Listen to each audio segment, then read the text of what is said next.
Chers amis, chers camarades,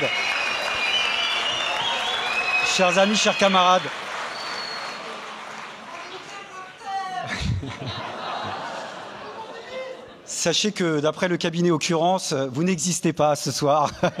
Et il y avait 3 manifestants dans toute la France.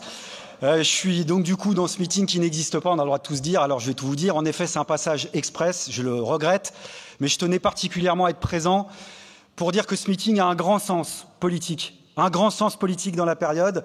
C'est inédit, probablement, à l'heure où je parle, que la gauche syndicale et la gauche politique décident de faire estrade commune pour dire au gouvernement que nous sommes soudés et que leurs divisions ne marcheront pas.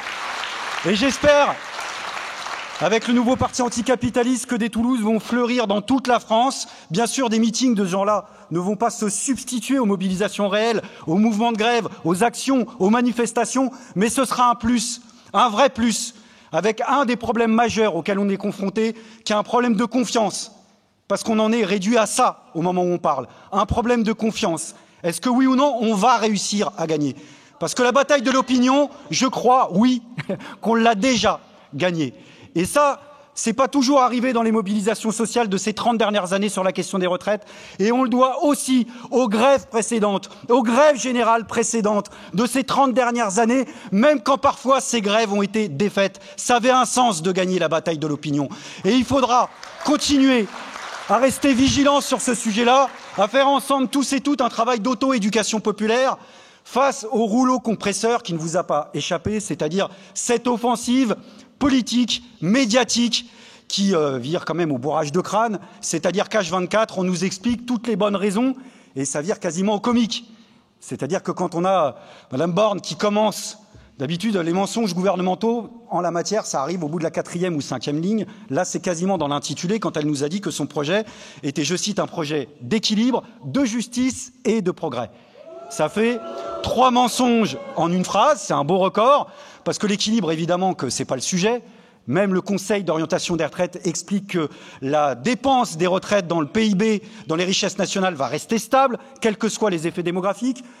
De la justice, quand on sait que les plus précaires, on va leur rajouter 2 ans et que ça s'ajoute, ce sera la double peine à ce sujet dont plus personne ne parle. C'est la contre-réforme de l'assurance chômage, qui est une politique littéralement pousse au crime.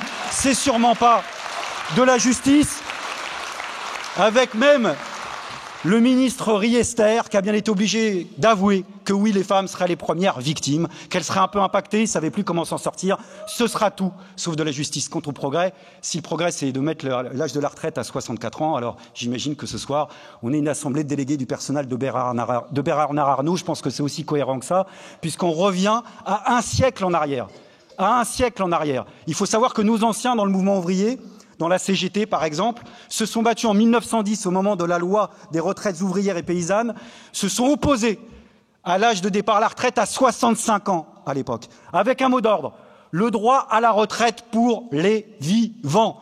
C'est ce droit à la retraite pour les vivants qu'il s'agit de nouveau de défendre tous et toutes ensemble, avec en mémoire là aussi les combats passés.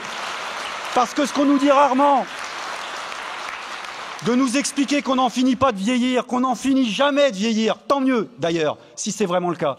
Mais l'espérance de vie en bonne santé, c'est-à-dire sans incapacité depuis la naissance, je surligne, puisqu'il y a des effets, des dominants, d'expliquer que oui, même l'espérance de vie, elle augmente en bonne santé. Ils calculent à partir de 65 ans. L'espérance de vie sans incapacité depuis la naissance, elle n'augmente pas. Elle est stable depuis 20 ans. Et surtout, elle tourne autour de quoi ? De 64-65 ans, comme par hasard. C'est-à-dire précisément là où les gouvernements successifs aimeraient progressivement nous emmener à la retraite. C'est-à-dire nous empêcher de pouvoir bénéficier d'une retraite en bonne santé, sans incapacité, c'est-à-dire de pouvoir jouir d'un droit réel, de ne pas avoir de chef d'équipe sur le dos, de ne pas avoir de patron sur le dos, d'échapper à l'aliénation et à l'exploitation capitaliste, parce que c'est aussi ça que ça signifie le droit à la retraite effectif pour nous. L'enjeu aussi, c'est de ne pas tomber dans le panneau, mais j'imagine que d'autres camarades vont en parler, de croire que ce serait qu'un exercice comptable de la part du gouvernement.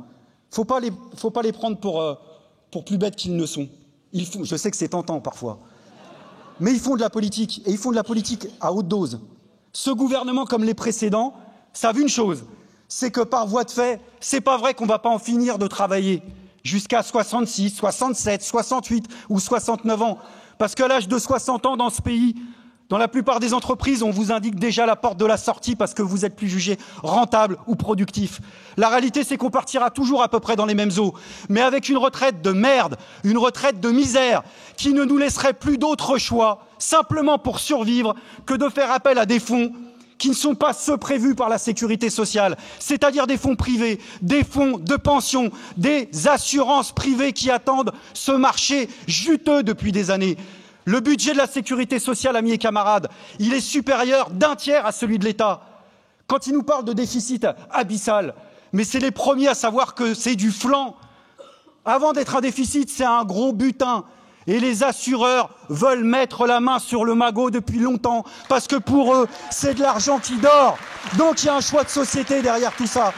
Et c'est pour ça que je le dis et qu'on peut l'affirmer, il y a de la politique au bon sens du terme dans cette lutte actuelle. Et puisqu'ils font de la politique, il faut qu'on en fasse aussi. Et pas avoir peur de ça. On n'est pas simplement contre, on est pour le retour à la retraite à l'âge de 60 ans, avant pour les métiers les plus pénibles. On est pour le retour à l'égalité entre le public et le privé, à 37 annuités et demie pour tous. Pardon de le dire, mais si on est toujours à 42 ou 43 annuités, l'âge à 60 ans, c'est une histoire racontée aux enfants. On veut les deux à la fois. Alors oui, on nous parle d'équilibre budgétaire, mais il faut le rééquilibrer, le budget. On n'est pas pour l'équilibre en soi, on n'est pas, nous, des comptables. On est pour rééquilibrer le budget. Ça veut dire récupérer l'argent que le capital a pris au monde du travail. Revenir aux 37 annuités et demie, compter sur les meilleures années, c'est probablement 3% du PIB. Les capitalistes, eux, ont pris 10% du PIB en 30 ans de gouvernement d'alternance. Ça serait simplement reprendre une partie des richesses qu'on nous a volées. Ça, faut en discuter même quand on n'est pas forcément d'accord. Mais à une condition, c'est qu'on reste en effet unitaire pour 1000 jusqu'au bout, à leur montrer qu'en face, nous ne lâcherons pas. Je sais que tout ne se joue pas à la mentale, mais il y a un aspect social qui est essentiel dans les jours qui viennent. Parce que là, déjà, ça y est, hein, je vous annonçais le cabinet occurrence, mais ça y est, c'est la décrue. Hein, on nous annonce déjà la fin du mouvement ce soir, sachez-le. Donc il faut y être préparé. Avec cet argument qu'on entend tous et toutes dans nos familles, auprès de nos collègues, le thème, il ne cédera pas, en parlant de Macron. Alors ça a un sens, que ce soir à Toulouse ou ailleurs, on leur dise haut et fort que nous non plus, nous ne lâcherons pas. Nous irons jusqu'au bout, c'est-à-dire jusqu'à la victoire. Et la victoire, amis et camarades, c'est pas un projet réformé, c'est pas un projet amendé, c'est qu'ils prennent leur projet et qu'ils le remettent à sa place, c'est-à-dire dans une poubelle, point barre. C'est le retrait. Et ça non plus, c'est pas négociable. Alors évidemment, je termine là-dessus, il faudra un plan de bataille, c'est-à-dire faire en sorte que le rapport de force continue à augmenter. J'ai pas de recette miracle. Personne n'en a, c'est vrai. Mais on sait ce qui va marcher. Le seul truc qui marchera, c'est le jour où le gouvernement va se réunir en disant on a fait les calculs, on a plus à perdre qu'à gagner. Et ce jour-là, amis camarades, ils viendront, ils prendront la parole et ils diront on a bien réfléchi, en fait on va le retirer, on va le suspendre. Ils prendront toutes les formules du monde, mais simplement parce qu'ils auront compris qu'ils auront plus à perdre qu'à gagner. Ça veut dire établir un rapport de force qui soit supérieur au leur. Et on ne va pas les convaincre avec des bons arguments, simplement en leur rappelant que nos mobilisations sociales actuelles ne sont pas, j'insiste là-dessus, que des mobilisations sociales de protestation. On ne descend pas simplement dans la rue, quitte à perdre une journée de grève, simplement pour dire non, qu'on n'est pas d'accord. On veut une stratégie pour gagner, parce qu'on peut gagner. Je ne dis pas on va gagner mécaniquement, mais on peut gagner. Et ça implique de mettre un rapport de force qui soit supérieur au leur. Et c'est accessible. Il faudra discuter de cette stratégie. De mémoire, en 2010, on a eu 14 journées d'action interprofessionnelle étalées sur 5 ou 6 mois, entre 500 et 2 millions de manifestants. Si on en avait eu simplement quelques-unes de suite, je pense que l'ambiance ne serait pas la même.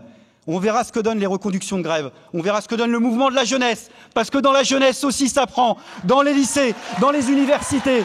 Mais tout ce qui permettra à la mayonnaise de prendre, ce sera ça. Et ça implique que tous, autant qu'on est, on se transforme en contre-information permanente, en militants et militantes de la grève générale, de la mobilisation générale dont on a besoin face au gouvernement actuel. Avec surtout beaucoup d'espoir. Beaucoup d'espoir par rapport à ce cours politique qui semblait inéluctable, sauf à se raconter des histoires entre nous depuis plusieurs années. Sur le thème, ça va mal finir. Si on continue comme ça, on ne va pas y couper. Il y aura l'extrême droite au pouvoir. Amis et camarades, quelle que soit notre orientation politique à gauche, la situation ne sera plus jamais la même selon qu'on gagne ou qu'on perde. Si nous gagnons, alors oui, beaucoup d'autres revendications vont revenir en positif sur les salaires, sur les services publics, sur l'égalité salariale entre hommes et femmes, et beaucoup d'autres sujets encore, qui touchent également à l'écologie. Le mouvement ouvrier aura repris la main. Si nous perdons, l'extrême droite peut la reprendre. Ça veut dire qu'il y a beaucoup d'espoir, et ça peut être une séquence fondatrice pour la gauche, pour le rassemblement des forces qui, à gauche, veulent que ça change durablement. Ce sera mon mot de la fin, mais en 95, pour ceux qui s'en souviennent, il y avait eu une victoire qui valait ce qu'elle valait, mais elle avait fait repousser la percée électorale de l'extrême droite déjà à l'époque. Même dans les quartiers les plus populaires où le FN faisait beaucoup de voix, à Marseille, de mémoire, cette activité, on l'avait fait, on avait pris notre responsabilité. Dommage que quelques années plus tard, un gouvernement de gauche privatise plus à lui seul que deux gouvernements de droite réunis, parce que ça, c'est ce qui fait que l'extrême droite n'est jamais très loin. Alors j'espère, parce que je regarde vers l'avenir, qu'on pourra en effet tirer toutes les conclusions de tout ça et que l'unité permettra dans les faits de nous serrer les coudes jusqu'au bout dans cette séquence qui est sociale et politique. On est ici à Toulouse, il y a un philosophe militant qui était natif d'ici, qui a compté dans ma vie militante, mais aussi d'autres camarades dans la salle qui s'appelait Daniel Ben Saïd. Et avec un autre camarade, Alain Krivine, ils aimaient ce slogan qui disait « Ce n'est qu'un début ». Le combat continue. Alors oui, ce n'est qu'un début, le combat continue, amis et camarades. Merci de votre accueil. Merci Olivier.